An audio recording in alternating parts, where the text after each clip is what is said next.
Europe 1. On passe à l'économie maintenant, l'édito éco, Pierre. Avec Nicolas Barré, directeur de la rédaction du journal Les Échos. Nicolas, les prix de l'immobilier n'en finissent pas de grimper régulièrement. On nous annonce la fin de cette hausse, mais on l'attend toujours.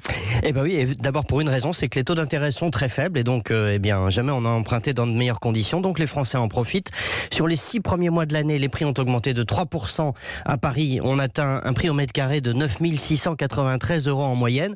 Hausse semblable à Lille, plus 2,9%, où les prix sont 4 fois plus faibles au mètre carré néanmoins.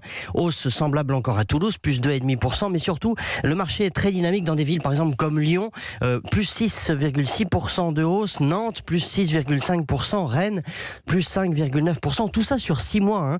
On est donc sur des rythmes bien plus élevés que l'inflation. À Paris, d'ailleurs, sur l'ensemble de l'année, on s'attend à une hausse de 7% avec un prix au mètre carré qui dépasse les 10 000 € le mètre carré. Mais au-delà de ces grandes villes, ce qui est nouveau, c'est que la hausse s'étend partout. Voilà, c'est ça qui est nouveau, c'est ce que le patron de Century 21, Laurent Vimont, appelle l'effet centrifugeuse. La hausse gagne les périphéries des grandes villes, mais s'étend même au-delà. C'est là qu'on a une vraie rupture. Depuis 10 ans, les prix baissaient dans les campagnes, en moyenne bien sûr. Ce semestre, la nouveauté, c'est qu'il progresse. Sur 10 ans, l'indice des prix en zone rurale avait chuté de 3,4%, alors que les prix montaient partout ailleurs. Et bien sûr, ce premier semestre, pour la première fois, la hausse des prix en zone rurale augmente de 0,5%.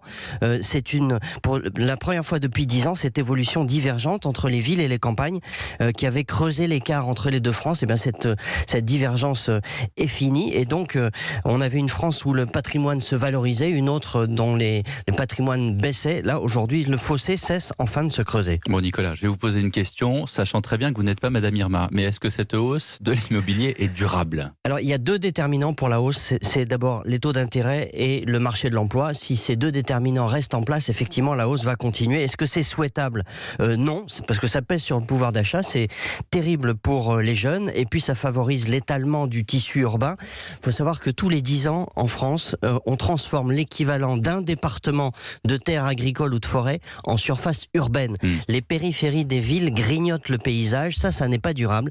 Il va falloir construire plus dense, plus en hauteur. Ça permettrait de résoudre une partie des problèmes de coûts de transport et de temps de trajet. Mais ça veut dire aussi changer beaucoup d'habitudes du côté des maires, des promoteurs, des particuliers aussi, et c'est pas simple.